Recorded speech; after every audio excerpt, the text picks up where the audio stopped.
કરજણ તાલુકાના હરસુંડા ગામે ઢાઢર નદીના પાણી ગામના પ્રવેશ રોડ ઉપર ફરી વળતા ગામમાં ક્યારસમાં પાણી ભરાયા. ઢાઢર નદીની અંદર પૂરની પરિસ્થિતિ સર્જાઈ છે. તેને લઈ કરજણ તાલુકામાં આવેલ હરસુંડા ગામેથી પસાર થતી ઢાઢર નદીના ઘસમસતા પ્રવાહો ગામના મુખ્ય માર્ગ ઉપર પ્રવેશતા અવર જવર કરવું મુશ્કેલ થઈ રહ્યું છે.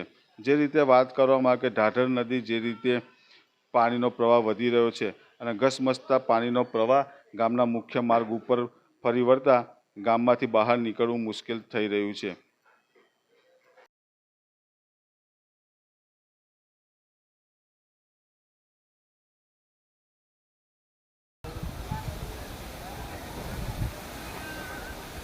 Hả? Bà đi.